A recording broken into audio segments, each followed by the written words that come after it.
You're listening to The Pump Fake.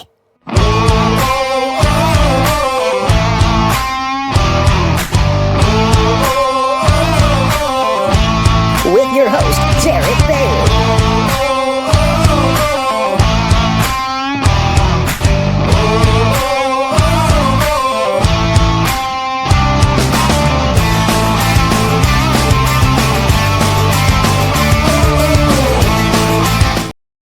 And welcome into the latest edition of Pump Fake, everybody. Jarrett Bailey with you as always, joined today by my good friend from Sports Illustrated, Matt Verderame. Good to see you, buddy. How are you doing?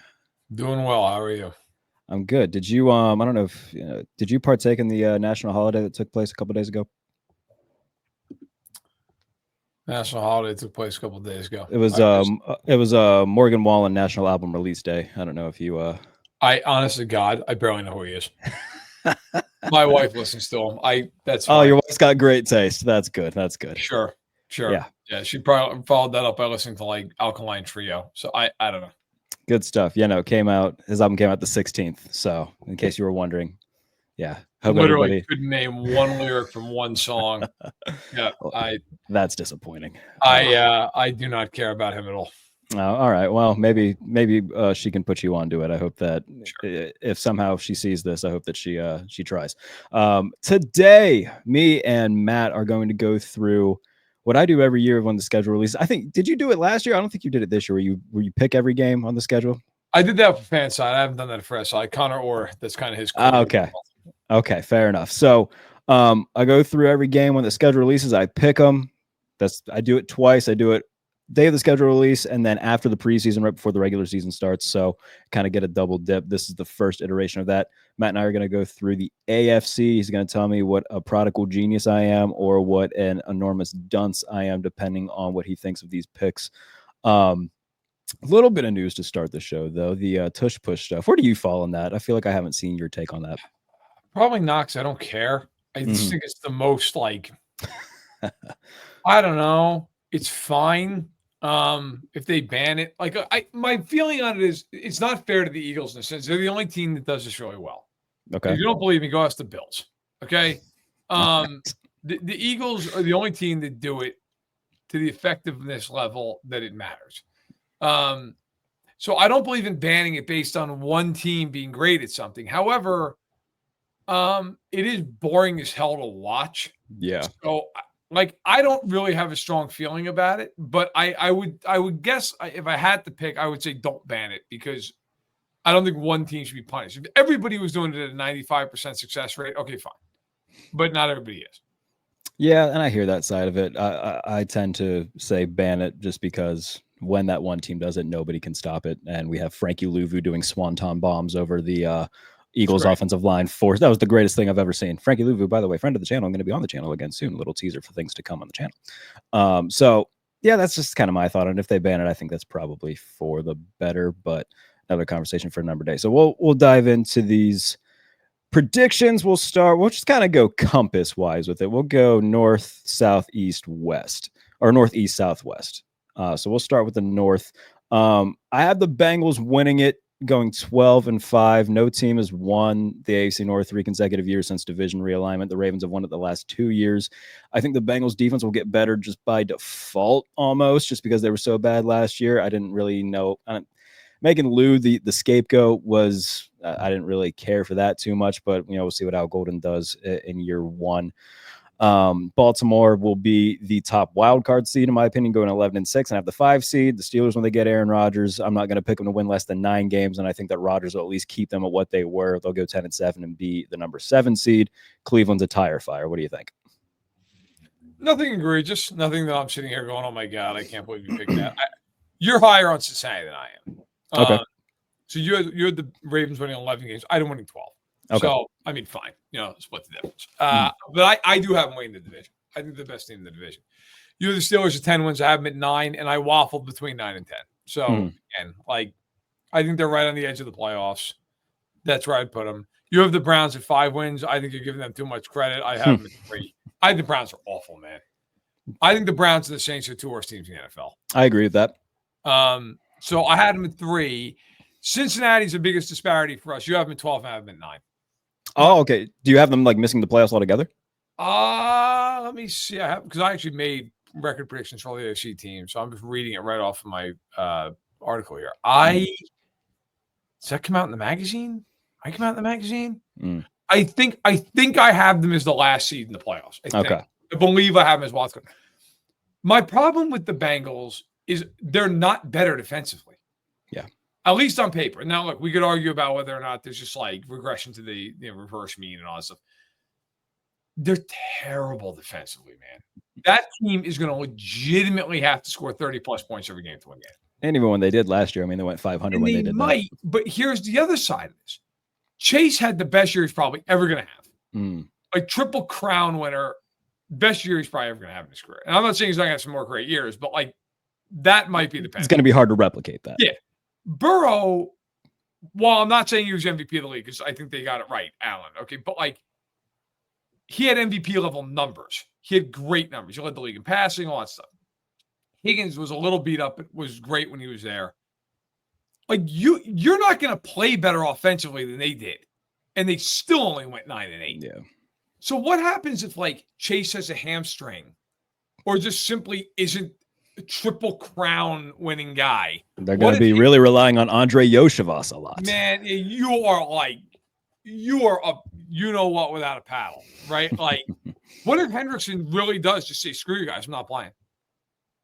I mean, that is obviously the biggest wild card in this, right? Is this game of chicken that Hendrickson and the front office keep playing. Why do the Bengals seem to be the one team? I mean, maybe there's probably others, but the Bengals are the most egregious example of just constantly like pissing off their star players. Because they don't care about how the players feel. I mean, they are willing to go to the mat to save 8 cents. And I'll be the first one to say, I was wrong this all season. I thought they'd pay Chase and not Higgins. And they ended up paying them both. Now, if you look at Higgins' contract and details of it, you could also argue that they got a pretty damn good deal out of that. But yeah, I mean, look, the Bengals could definitely. It's hard for me to get to 12. I think they could win 10 games, but it's just they are going to have to score 1 billion points to do it. And I grew up rooting for the Chiefs, where they had Priest Holmes and Tony Gonzalez and Trent Green and Eddie Kennison. They couldn't stop anybody, and they'd go 8-8 every year. Yeah. Like, it's just very hard. You have no room for error. You have no room for a holding penalty that kills a drive. You have no room for a fumble. You have no room for a drop pass. Like it's a hard division. They're playing in a tough division. They're playing the AFC East, which means you're getting Buffalo. The rest of the division's not great. Although I think New England's better than people think. We'll get that. But yeah, I mean, I don't have any huge issues with your assessment. I would basically swap Cincinnati and Baltimore. Okay, that's fair. We both agree that Cleveland stinks and that they're not going to win a lot of games. But would you fire Kevin Stefanski in that instance? I wouldn't, because I actually think he can coach. They don't have a team. They don't have a quarterback. Like, what is that guy supposed to do with Kenny Pickett and Joe Flacco? That was my point too. Yeah. I mean, I think I wrote it. They're the only team I've ever seen that has 5 quarterbacks and has none. Yeah. If nobody, how are you that bad every year? Like, I'll tell you who I would fire is Andrew Berry. Oh, well, yeah. I mean, you ever plan on getting a roster on that team? And if you want to sit there and say, well, it's Haslam, okay, fine, but that's not going to change any day soon. So then I would feel for Andrew Berry, but at some point here, man, like, you got to build it. He is the one who traded all that crap and then gave Watson a fully guaranteed contract. Right. So, yeah, now you want to argue, hey, they're both out? Okay, fine. But I think Stefanski can actually coach. I agree. And I think that the constant, he's very much been like the mouthpiece for them, where, you know, during all the Deshaun stuff, you could very clearly tell he's not confident in all of it. He's just a mouthpiece for Haslam and Barry, just becoming the shield for all of it. And well, we'll see. They're very clearly going quarterback hunting next year. They got the extra first round pick from Jacksonville in the Travis Hunter trade. So they're very clearly eyeing the 2026 draft. It's supposed to be loaded at the position. The Steelers, they seem to always win 9-10 games every year. And if and when it's more when Aaron Rodgers shows up, I can't see them being god awful. So 10-7, they'll probably crack a wild card spot and then lose to Buffalo in Buffalo for the second time in 3 years. That's my guess. It's possible. It's not outrageous. I don't know. I think the AFC North has the toughest road of anybody because the schedule's hard. Yeah. That's the thing that I think is, if you're other than you get Cleveland twice. I mean, Steelers, Bengals, and Ravens are going to have to have this like round robin from hell, and then you also you have the AFC East, which again isn't brutally hard, but there are some tough games. But who do they play in the NFC? I'm just trying to think. Is it the North? Who do that? Yeah, they play the NFC North this year. Yes. So that's a brutal. That's not great. That is a hard schedule, man. Yeah, that is a really hard schedule. Yeah, not great. All right, so let's go to the AFC East. Buffalo's going to win the division. I have them winning 13 games, being the 2 seed again. We talked about New England. I have the Patriots as a playoff team, getting the number 6 seed, winning 10 games. I think what they've done this offseason is really great, and I think it'll show up on paper. They got like a proven good head coach. Josh McDaniels isn't a good head coach, but in the 9 times that he's been the Patriots offensive coordinator, there's always been results. And then the Jets, I think Aaron Glenn could be a good hire, but I also said that about Robert Saleh, so I'm not going to count those eggs before they hatch. We'll see. If they win 6 games, that's probably a fine year. The defense will look good, and if they can see any sort of progression offensively anywhere, great time. I think the Dolphins, we've talked about it before, both on your show, on this show, they've been the most overrated team in the NFL for the last 3 years. They've won nothing, and it looks like they're starting to implode a little bit internally. Like they're going to be moving on from Jalen Ramsey, could be moving on from Tyreek Hill. I think that I'm going to do a piece coming out soon about, just one prediction for every team. The big one for the Dolphins is I think Tua is going to be gone after this year. So I think that they just kind of implode and just tank, not tank because they're not doing it intentionally, but this thing's just going to hit rock bottom. We're pretty similar in this one. I have the Bills at 13 wins. I think they easily win the division. I have New England as a wild card team. Yeah. I have them at 9 wins. Okay. But I think they're a playoff team. I think I just am a big believer in who's your coach, who's your quarterback. And I like the coach and I like the quarterback. And I don't know that they added guys who are going to be like big long-term fixtures for them, like Stephon Diggs and Morgan Moses, but it buys them time to find those guys. Yeah. I like their draft, and their first 4 picks are all going to be starters right away. So I'm with you on New England. And then on the backside of the division, I have the Dolphins at 7 wins, the Jets at 5. So 12 wins for them total. Look, I'm with you 1,000% on Miami. I think Miami stinks. Okay. Mm-hmm. I just think at some point here, if you're the Dolphins, you made a lot of big bets over the course of the last few years. Ramsey, Hill, Tua. Even like the Bradley Chubb trade. I mean, that wasn't a cheap Chubb, not only the trade, the contract they gave him. Yeah. They gave Jalen Phillips big money, if I remember correctly. They have paid a lot of guys, man. Did they pay who was it, Zach Sealer in the middle? Yeah, they paid him too. They have paid a lot of guys on that team. And when you do that, you better be right. And I think they paid a lot of the wrong guys, quite honestly. Javon Holland walks out the door. Christian Wilkins walks out the door. Now we'll see. He was hurt last year for the Raiders. Robert Hunt walks out the door. I don't mind them paying Waddle, but sure. I think a lot of those contracts are just short-sighted. Why are you paying Bradley Chubb and Jalen Ramsey huge money? Why? For what reason? Why? Tua was the perfect example of a guy. Just play it out. Why are you paying him? For what? That one playoff game that he got smoked in? What is the reason that you paid him for that? I don't think they're good. And the Jets, I think defensively, I think the Jets are going to look a lot like they did in the few years before Rodgers showed up with Saleh, where they're they're good defensively. They're really good defensively. They just can't score. I mean, that offense is what? It is Garrett Wilson and what? That's a problem. So, yeah, look, I think the Jets and the Dolphins are cannon fodder for decent teams. And I think the Pats are a wild card team. I actually think the Bills are going to be the number 1 seed. But do you? I do. Yeah, because they're going to play the Chiefs again, and they always win that regular season game. So if there's a tiebreaker, that does make sense as to why they would be there. Let's go to the South, because I don't think there's much more to add to the East. Let's pull that up here. I'm going to say the Texans are going to win the division still, even with the questions up front. With Stroud being the second most sacked quarterback last year, I certainly don't get the idea of trading away Laramie Tunsil, your one offensive lineman who was good. And then the additions that they made at guard were lateral at best and worst players are coming in at worst. I mean, they bring in Ed Ingram, who the Vikings benched. Who else do they bring in internally? There's a bunch of different guys on the interior that they try to bring in. We'll see with the tackle that they drafted from Minnesota if he can do anything, but they're relying a lot on guys that have proven that they just aren't very good. Even so, that defense is going to be a top 5 unit in the league. And I think when you have, you brought it up, quarterback, head coach, they got a good quarterback and a good head coach. I think that cancels out a lot of bad things. And they play in a weak division. That said, I'm going to put the Jaguars at 2, and I'm going to try to talk myself into 9 wins because I'm a Trevor Lawrence guy. They'll be better as long as he stays healthy. Like the last 2 years, he's been banged up to hell and he's missed time. We'll see what Travis Hunter adds. I think that they gave up far too much for him. But Brian Thomas is very good. And defensively, I think they did get a little bit better, but there's still holes on that side of the ball. Tennessee, 6 wins. Can't be much worse than last year. And this is really like Brian Callahan's like do or die. If Cam Ward's good, then okay, you'll have something there. But they made a lot of bets last year too. I mean, they traded for L'Jarius Sneed, and that didn't really work out with pairing him with Chidobe Awuzie. They have a lot of questions defensively. This is very much just going to be a building block year. I don't know if I should put the Colts at such little wins. I only have them winning 5 games. They'll probably win more than that. But when your quarterbacks are Anthony Richardson and Daniel Jones, and like that's too much for me to buy in to any more than 5 or 6 wins.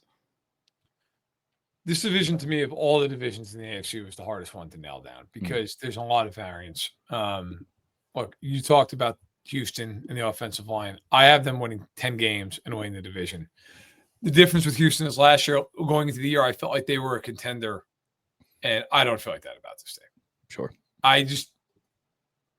They can't block anyone. Laken Tomlinson and Cam Robinson and it was Blake Fisher, Ed Ingram, like that line is there's probably seriously gonna have games where they give up 10 or 11 sacks.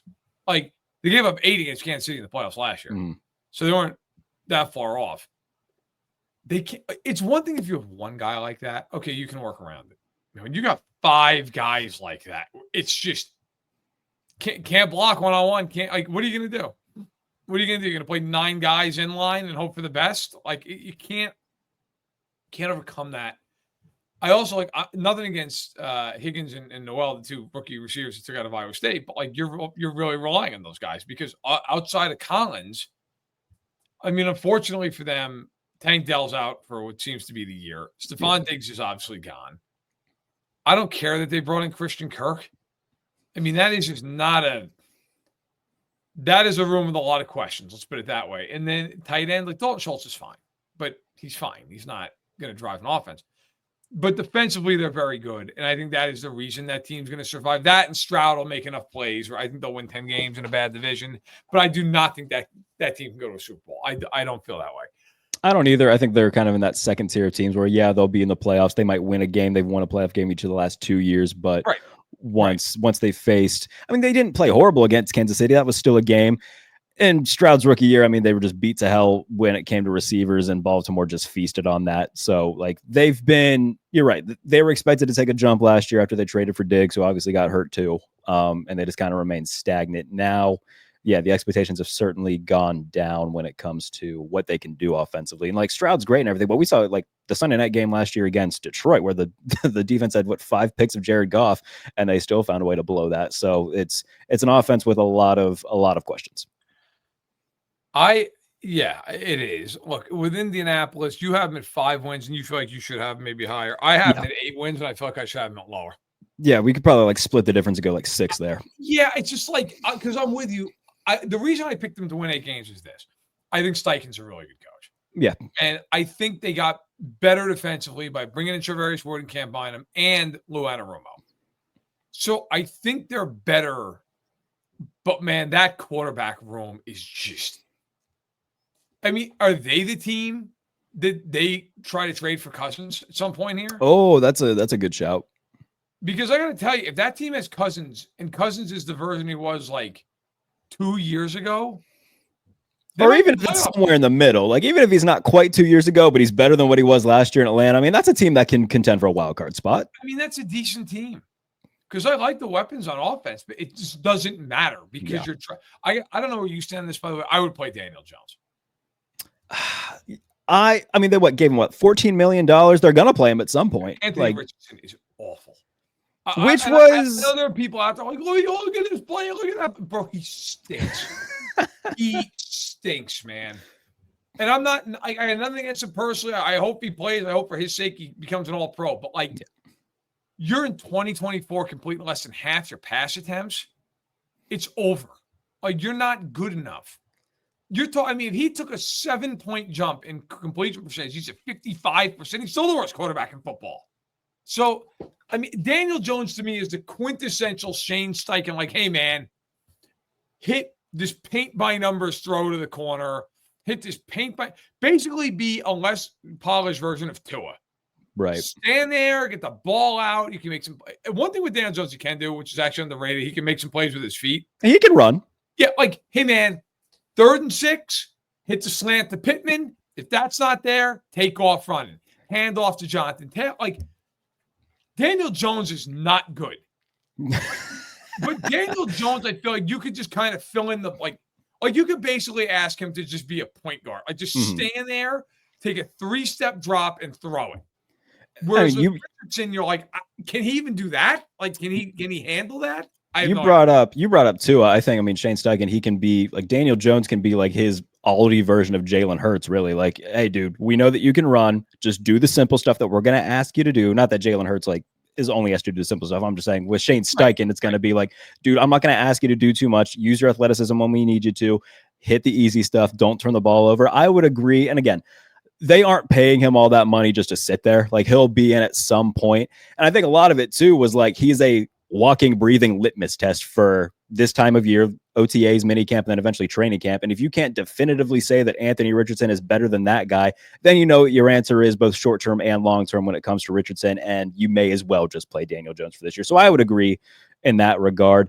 What happens with Anthony Richardson then? I mean, I don't think any team's going to be lining up to trade anything big for him. I don't think they're going to get anything huge for him. Oh, God. Maybe like a day 3 pick. I mean, Joe Milton went for what, a 5th? You can probably get around that for. That's true, I guess. Yeah. I'm just trying to think. My wife's texting me, asking me what I'm making for dinner. That's a great question. I have no idea. Yeah, I don't know. I mean, they'd get something, but man, he's not good. But look, the Titans, I have winning 5 games. I think it's pretty self-explanatory. They're just. Is Brian Callahan a good coach? I'm leaning toward no. Obviously, it's only 1 year, and he had Will Levis. But I was going to say the jury's out for me, man. I have no idea. And then as far as the Jags, I thought about making the Jags 9-8, somewhere in there, but I ended up settling on 7-10. I like Cohen, but my feeling on Jacksonville is this is a little bit of a reset here. Like, they really revamped that whole roster. Yeah, and I think they're one of those teams that early in the year might be bad, and then like the second half of the year, you're like, oh, like they actually played a lot better, and it kind of gives you a lot of hope for like 2026. But yeah, it just feels like a team that's got to find itself a little bit here. Trevor's got another coach. Yeah. Another offense. Now, I love Brian Thomas Jr., and Travis Hunter could be unbelievable. We'll see. But, man, that offensive line's got big question marks. And defensively, it's like one of they can't stop anybody from throwing the ball ever. I don't know that that's necessarily changed. So, I think I'll take Jacksonville at 7 wins with a little upside to them. That's fair. And I think I'm leaning very much into what the complete upside could be. I can't give them more than 9. And look, if they get there, perhaps, depending on how the AFC shakes up, they could sneak into the playoffs again. Good? I think he is. Hold on. I'll give you a little bit of another sneak peek. Where did I rank him? Every year I do the top 36 quarterbacks. Let's see where I put him on the list for this year. It's definitely higher than most people will have him, and that's okay. I'm going to pull up. I've got a piece coming in a week. Okay.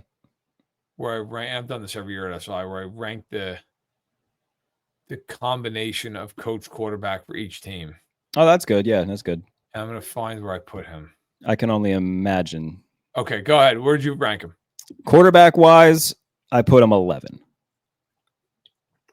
I put him 17th. Okay. And look, once you get into that that territory, there's a lot of flipping and flopping you could I was do. about to say, they're all the same guy to some Yeah. degree. Yeah. Like if you would say, hey, I think Geno Smith's a little bit better than Trevor Lawrence, I'm like, all right, yeah, fair enough. If you said Baker Mayfield is better, all right, yeah, fair enough. He's had, more recent results that have, so whatever. But and it's funny because like I have Dak 13th, and as I'm reading that, I'm like, did I have Dak 13th? I have Dak 8. Like it's 8, yeah. So like it's like those guys. I have Kyler 15th. I guarantee you what I do in the season, he will be 9th at some point, and he'll be 20th at some point. Like the range of outcomes with Kyler Murray are just staggering. Is it Call of Duty week? Right. Like, what has happened? And then there's Baker Mayfield. I'm actually a Baker guy. I have him 10th. I like Baker a lot. Yeah. But I can also understand somebody having him like 19th. So it's a weird, But in any event, I think Trevor Lawrence is a good player, but I wonder if he's ever going to hit the ceiling. I think we all felt like that. I'm trying to think of I don't really do comps because I think that's it's hard. I think that gets messy. Yeah, but I do think that there is a world where he is almost like Matthew Staffordized, where he's just stuck on a horrible team for a long time, and it would take going to a good organization for him to reach that ceiling. Yeah, but I hope not. That's fair. All right, let's get to the AFC West. No shocks really too much at the top. Every year there seems to be a giant group of people that are like, the reign of terror is over. Somebody else is going to win the division. I've gotten so much of that since I released these predictions on Twitter. A lot of Chargers fans in specific. And look, you know as well as anybody, a couple of years ago, I was very much on the Chargers bandwagon, and you're like, yeah, good luck with that. And lo and behold, I just see people do this for 10 years now. Mina Kimes already this year, and I like Mina, but she's one of them. Mm-hmm. Cowherd is just leading the parade. There was somebody else who was prominent, and I was like, "What? Oh, we'll get to that chart." But I was like, "Based on what? What has that team done that requires us to believe that they're good?" But in any event, go ahead. Yeah. So no, your Chiefs, they're fine. They're still going to win 13, 14 games. I have them as the number 1 seed.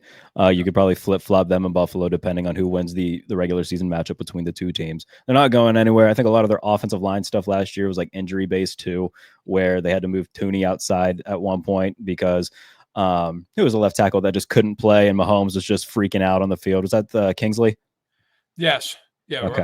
I thought Mahomes was actually going to fight him in real time, which is, if you watch the Chiefs, that is the only time in his entire career I ever saw him get mad at one of his own teammates, where he just got to the place to get him off the field.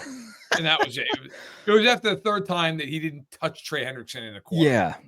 And I don't mean that facetiously. I mean, literally, physically didn't touch him. But good news, he's the starting left guard this year.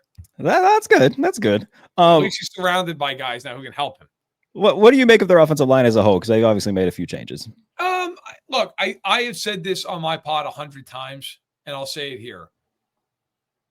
If you asked me whether the Chiefs win the Super Bowl this year or not, I would simply ask you, how'd the left side of the line play? Because if it's anything from solid to better, I think they're going to win the Super Bowl again. I think they're the best team in football. If it's not, then I think they'll lose to Buffalo in the playoffs. That's how I feel. Don't give me hope. I mean, the problem is I think they're probably going to be solid. But I mean, it's like you have Humphrey and Smith at center and right guard. That might be the best center and right guard combo in the NFL. Yeah. Juwan Taylor is odd and kind of misunderstood. And this comes from someone who cannot wait for the Chiefs to cut Juwan Taylor. You and I have had so many don't take this as me caping Juwan Taylor. I am not doing that. People have this odd thing that they're like, he can't play. And it's not true. He can play. The problem is he takes 20 penalties every year. That's the problem, which obviously factors into his play. But the other odd thing with him, most times when you think about an offensive line taking a lot of penalties, it's a lot of the guys grabby. And it's not holding penalties with Juwan Taylor. He can't line up. I think he took 12 pre-snap penalties last year, but he just doesn't understand the sport. Right. He doesn't know that he's supposed to be on the line of scrimmage. Look, nobody crushed Kingsley Suamataia more than me last year. I actually think as a guard, he'll be all right. He's got very good strength. He can anchor, and he's pretty athletic getting out into space. The problem with him is his foot speed laterally is just awful. Well, that doesn't matter as much as a guard. Mm-hmm. So I'm not saying he's going to be Joe Tooney. He's clearly not going to be Joe Tooney, but I don't think he's going to kill them there.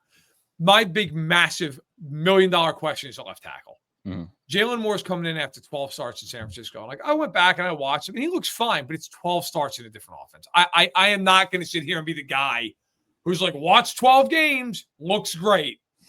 I don't know. And then they took Josh Simmons, who I didn't think they should take. I thought it was a mistake to take him because I thought, he's coming off torn patella. He's 320 pounds, and he's got concerns that range from how dedicated is he to does he like football, which seems concerning to me. If their left tackle spot's good, then I think they're really good. I think they're awesome because, look, not to get off topic, but people forget last year, Rashee Rice got hurt and was out most of the year. Hollywood Brown pretty much missed all of the year. Charles Omenihu missed most of the year. Isaiah Pacheco missed most of the year. They add all those guys, and they're bringing in a Christian Fulton, and they're going out and they're bringing in some help at left tackle. I can promise you that it's not going to be worse at left tackle. That's impossible.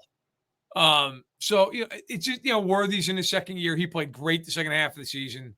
Whole other draft class. He played so good that the Bills traded Kyrie Elam. So good for Xavier Worthy. Yeah, he did some unholy things to Kyrie Elam. I think overall, I think the whole key to them is their left side of the line. Yeah. Let's talk about the Chargers too, real quick, because no team annoys me more, I don't think, than the Chargers, because Jim Harbaugh wants to play like it's 1974, where they do nothing but run the ball. But eventually, like, you have Justin Herbert, bro. You realize that, right? Like, if you get him somebody who can get open and, do good things as a receiver, he can be pretty good. We've seen that. But they're surrounding him with, like, Ladd McConkey's a nice underneath receiver. They have no vertical game to their passing offense whatsoever. They draft Trey Harris out of Ole Miss. We'll see. But they signed Najee Harris this offseason. And then in the first round, they draft another running back. Like, I don't know what their line of thinking is. Like, eventually you're going to have to make some plays in the passing game. You can't just ground and pound your way to winning games that matter. So I have them at 9 wins. I think they'll be, above the mean. Like, Harbaugh will keep them contending for a wild card spot, but I don't think they're going to get in. What do you make of the Chargers? Because they, like I said, they annoy me greatly. We're the exact same record for them. And I don't think they're bad. I don't believe in them. Yeah. Like, what is there to believe in? I also feel probably a little differently than you here, maybe even wildly differently. I just kind of think Herbert's a guy. Oh, okay. Let's see. Where did you rank Herbert in these things? Because I bet I ranked him lower than you think I ranked him. Okay. Let's see. When I pull it back up here, I had him. Let's see here. It wasn't bad. Right. It wasn't like as high as maybe some others would have him. I had him 8th. I had him 9th. Okay. Yeah. So and obviously I have 8th. Like, he's top quarter of the league. Like, I'm not sitting here saying he's terrible, but I don't think in a conference that has Mahomes and Allen and Lamar and Burrow, he's none of those guys. I don't think he's Stroud. Like, Stroud's better than so Herbert. It's like, at what point you're the 6th best quarterback in your own conference? Who cares? Then you can sit there and say, well, he's the victim of his time. Well, then he's the victim of his time. The world doesn't have time travel yet. He can't go back 20 years and play against Neil O'Donnell and Steve Bono. Sorry. Like, you're in the wrong damn time, bud. I grew up with the Knicks in the 90s. They were in the wrong era. That team could have won a lot of games, a lot of titles. They couldn't get past Jordan. Like, that's the way it goes. Patrick Ewing deserved to win 3 championships. He couldn't. I look at Herbert and just say, okay, great. Yeah, you're the 6th best quarterback in the AFC. Congratulations. Yeah. Who cares?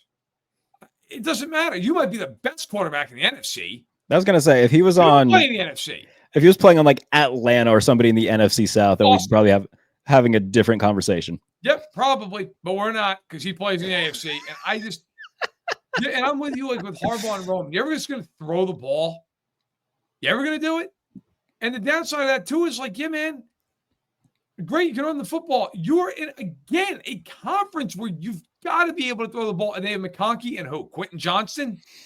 Not great. Yeah, they brought back the ghost of Mike Williams. He's back there. Bro, the guy played 18 games last year because he didn't have a bye week, and he still didn't have 300 yards receiving. Wasn't good. He's not good. The interior of that offensive line is not good. Defensively, they quietly got worse than people realize. They lost Christian Fulton.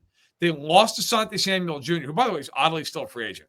He had a medical thing, I think. I was about to say, you wonder how yeah. big of a deal that the neck is. Yeah, for sure. But they lose those two. They brought in Dante Jackson, who you're familiar with Dante Jackson. Oh, yeah. I sure am. Good luck to the Chargers and Dante Jackson. Dante, go out there and cover Rashee Rice one-on-one. Nah. Be fine. We'll see how it plays out. I don't care that they lost Bosa. Like, Bosa to me at this point has been pretty fiscally done for a few years. I also, by the way, on the flip side, don't blame the Bills for giving it a shot because it's one of those things. Like, you bring him in for third down, and you hope he's got. If they wrap him in bubble wrap until the playoffs, if he doesn't work out, it's 1 year and fine. But fine. But I just look at the Chargers and say, how are you better? How are you better? First of all, you're playing a second place schedule now. You played a last place schedule last year.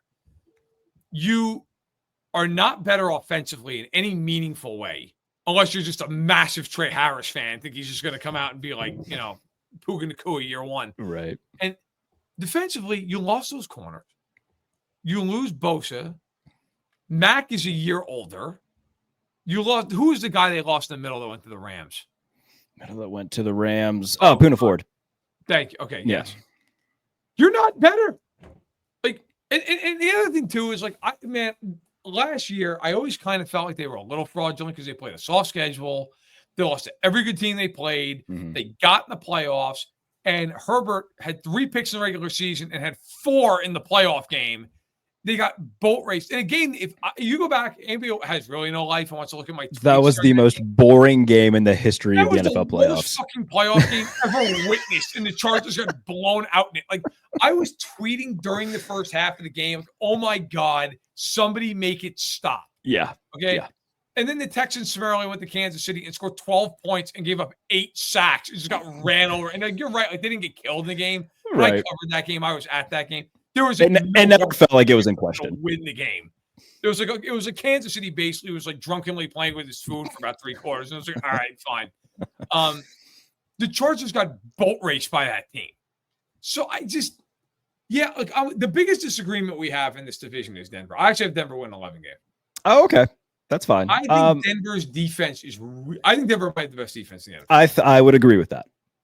Now, the question here, and maybe you and I fall on a little bit of different sides of the spectrum, that might be the record difference. I don't believe in Bo Nix. I don't either. Okay, so all right. But I think Peyton can just kind of like play enough with that offense to manufacture some points. The question for me with Bo Nix is, am I right? And can he kind of do that? Like, kind of like I talked about Daniel Jones earlier. Right. Point guard the thing, right? Or is Bo Nix Mac Jones? And the wheels just completely come off in year 2. And we're sitting here like, yeah, well, they gave up 16 points and lost by 7 because they just can't score a point. Like, that is a very fair question. The teams in the AFC I had the hardest time with were Denver, were Indianapolis, although I don't think Indy's a playoff team either way, but I vacillated between like how you picked it, 5 wins, and me picking them like 8.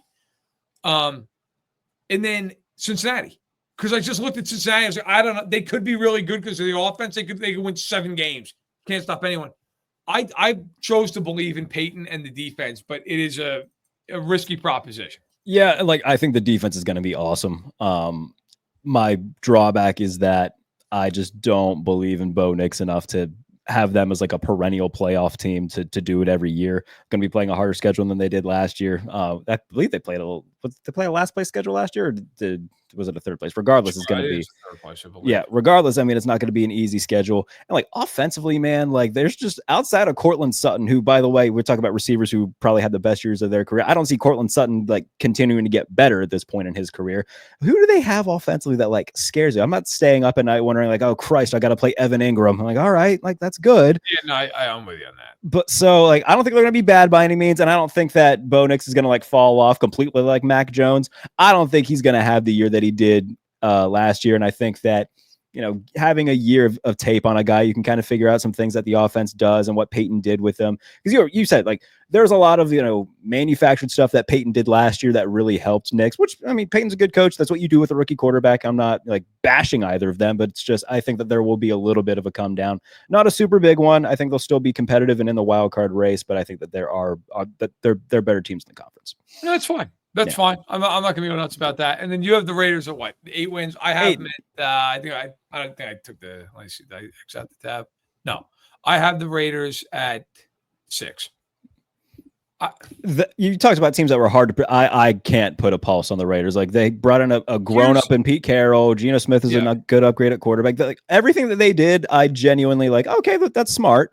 It's just that division is The division's tough, but here's the other part of it for me: is just where is the elite talent on that team outside of Bowers and Crosby? Yeah, that's a good point. Like in that division, you better have somebody. You better, and that's the argument, like for Denver, both for and against them, right? Like my argument is Denver has an elite defense. That defense is going to shut. It's why I don't like the Chargers that much. Where are you elite?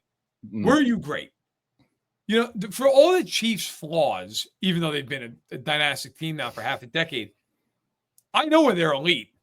Like that son of a bitch could just drop back and hang 40 on you, and there's nothing you're doing. I mean, I would argue Mahomes didn't even play well last year by his standards, and that team went to the Super Bowl because him not playing well, he's the third best quarterback in the league, right? Like, and when he plays well, he's God.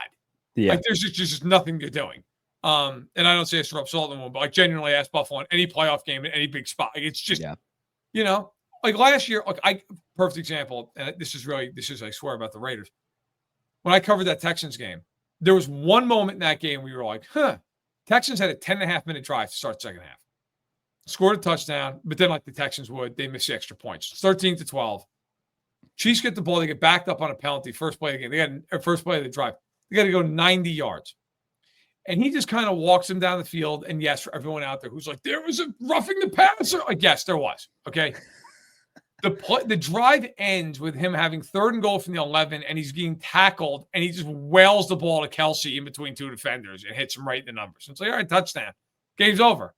Like, that's where they're elite. That and the fact they expect no luck. Okay, which is, they're always going to make plays because they have McDuffie and Jones.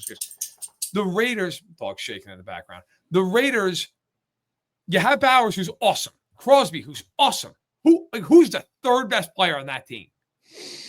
Probably Geno at this point, right? Not good, man. Yeah.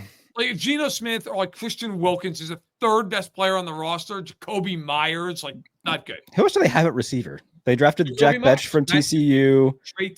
Trey Tucker, that's the other one, yeah. They're not good, man. Like DJ Glaze and Colton Miller and like Jackson Powers Johnson. It's just, I don't think they're atrocious. Like I don't think they're Cleveland or the Saints, but there's not enough talent. Like, I guess the third best player, would be probably Genty then, right? If you wanted to look at it from that perspective. So like, is it, the other thing you wonder too is like, again, kind of like Harbaugh, are they just stuck in 1995? We're just going to run the ball and run the ball. It's great. I feel like if you can run the ball like that, it keeps you in the game. But in the end, like, it's not going to win you the game. That's my biggest thing, because everybody likes to point to the Eagles as like, well, they did it. Well, they also have A.J. Brown, Devonta Smith, and they'll throw the ball all over you too. And when you look at their rushing attempts, a lot of that is after they've just put a pounding on you in the passing game, and they can just run out the clock in the second half. Like, there's a balance there that doesn't like show up in a box score, but you have to be able to do both. Like, that's the part of the argument that annoys me. And like, there's a lot of, I'm not trying to take shots at anybody in particular, but like all like the film dudes are like, oh man, look at this gap run that Greg Roman drove. Like, dude, who gives a shit? It's not I'll take shots at those people. Nobody gives a damn. Okay. Nobody cares. I promise you. You know how many times if the Bills play the Chargers, they're sitting there going, oh shit. I don't know how we're going to 2-gap this. Like, they don't care. They don't care if Josh Allen. They don't care. Yeah. I mean, that's nice. We're going to throw for 350 yards in this game on Dante Jackson. Nobody cares. Okay? I guarantee you when the Chiefs are getting ready for week 1 in Brazil, they're not sitting there going, shit, I don't know how we're going to stop Najee Harris. Like, the Chiefs are going to sit there and go, look, if we keep a lid on McConkey and we can get a little bit of a pass rush, we'll win.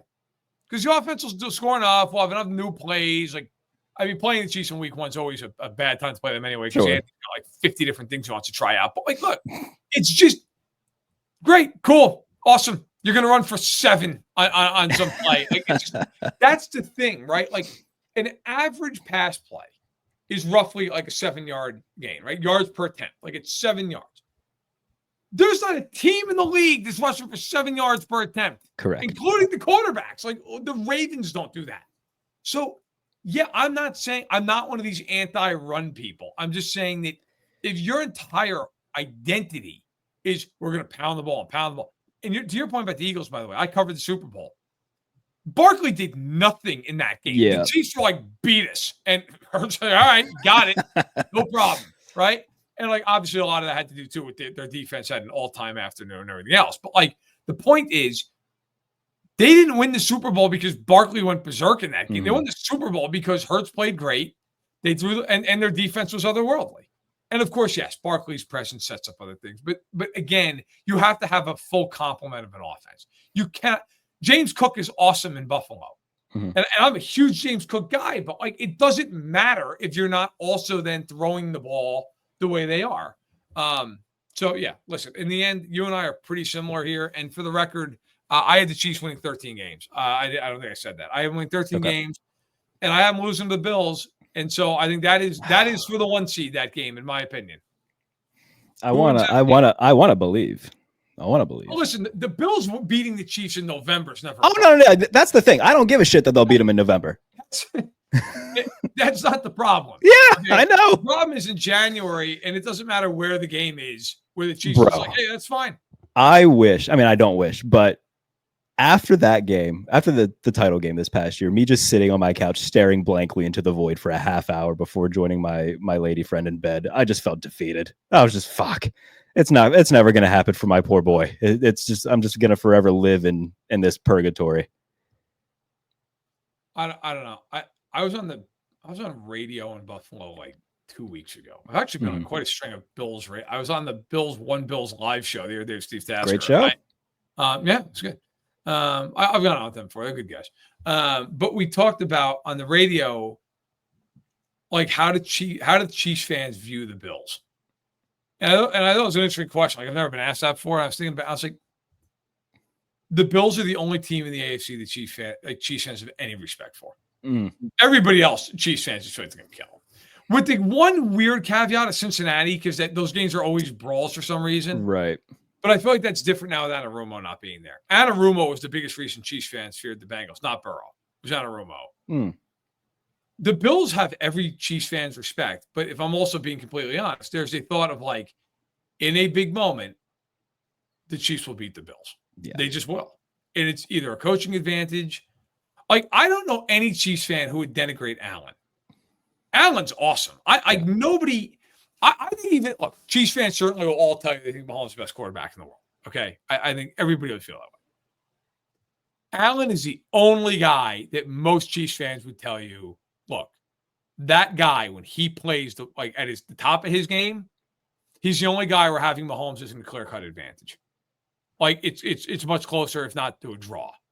Whereas, like, I think, and this is, I'm sure this will sound great, but when they play the Ravens, there's fear of Lamar because of how unique he is. There's also a feeling like if the Chiefs play their best, they're going to beat them. Yeah, I can tell you right now, and then I'll leave it at this because otherwise my daughter's going to have to walk home from school. When the Chiefs went to the Super Bowl a couple years ago, they played the Niners. The second time around, they won. Going into that, obviously, they had played the Bills in the divisional round, and then they played the Ravens in the conference title game, both on the road. I can't speak for anybody else, but as someone who's followed the Chiefs and grew up rooting for the Chiefs my entire life, the Bills game scared the shit out of me. That was the game that far and away, I was like, I remember telling anyone who would listen, if they win this game, they're going to win the Super Bowl. This is the game. This is the game. They are going to have a hard time getting past it. And the funny thing was, a lot of people nationally were like, oh, the Chiefs could beat the Bills. And then when they beat them, everybody thought, like, oh, there's no way they're going to beat the Ravens. I was the polar opposite. You and I both, man. When they got to Baltimore, I was like, they're not losing this game. There's no chance. They are going to put 9 guys in the box. And it's pretty much about what they did. And just say, beat us, do it. And that was it. And that's the thing too. And I think more and more like consensusly, like I think we see, all right, Mahomes 1, Allen 2. I think that's kind of become more of a thing. We still see obviously like Lamar people who are would put him at number 2. And that's, I don't want to say necessarily wrong, but like for lack of a better term, like it's not Lamar. 2 things can be true at once. Lamar Jackson, in my opinion, is a first ballot Hall of Famer. Yeah. That guy does things on a football field. Like people talk about Michael Vick, and Michael Vick certainly was an unbelievable athlete. Michael Vick was never the quarterback Lamar Jackson is. Okay. Right. ever. Michael Vick was never throwing 40 touchdowns in a year. Exactly. He wasn't the thrower that he was the video game runner, but he wasn't. I mean, he was the archetype there, but he wasn't the thrower. Mahomes and Allen are the two best quarterbacks in the NFL, period. Okay. Now, yes, Mahomes, I think you have to say, is number one in the sense he's just accomplished so much. And I push back in the argument with Bills fans will say, well, what talent does Allen have around him? Are you kidding me? So some pretty good teams around him over the years. Now, you want to argue Reed to McDermott? That's another argument. I think that's been the biggest disadvantage that Josh has had. That's an argument I'll hear a lot more of than the talent gap. I mean, Micah, I saw Mahomes win a Super Bowl with Kadarius Toney, Sky Moore, and MVS. Was Jesus Christ, I mean, they should make a 10-part movie about that. Bro, they were actively working against him. It was unbelievable. But MVS in the winning drive of the Super Bowl caught a pass and went backwards 4 yards. I've never in my life seen a team win a Super Bowl with the worst wide receivers ever. Yeah. But no, listen. At this point, two things are true with Lamar. He is, in my opinion, a first ballot Hall of Famer. He is also not one of the top two quarterbacks in the NFL. I just don't know what the argument is. He has played Allen in the playoffs twice. He has lost. Yep. He played Mahomes in his building.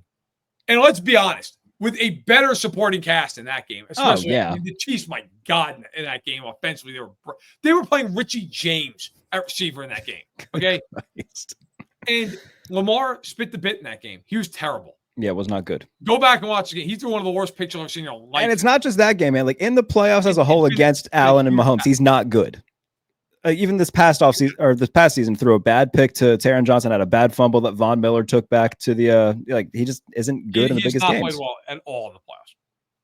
It's not good. But I'll let you get out of here because I know you got to go pick up your kid from school. One quick rundown of the predicted playoff teams: the Chiefs being the 1 seed, the Bills being the 2 seed, the Bengals at the 3, the Texans at the 4, and then the 5, 6, 7 goes Baltimore, New England, Pittsburgh. That is my predictive AFC playoff picture. 7 playoff teams. So there you have it. What were your 7? I know we differed on a couple. All the same teams, but in different spots. Except I don't have the. Do I have Pittsburgh? Do I have Pittsburgh? I might have Pittsburgh actually. I have Buffalo, New England, Houston, Kansas. Oh, I have Denver. Okay, yeah. Denver instead of Pittsburgh. There we go. All right, I'll let you get on out of here, buddy. Appreciate you for joining me as always. Everybody, if you're watching this on YouTube, please be sure to subscribe. If you're listening as a podcast, leave a review. We'll be back later on in the week with the Pump Fake. Take care.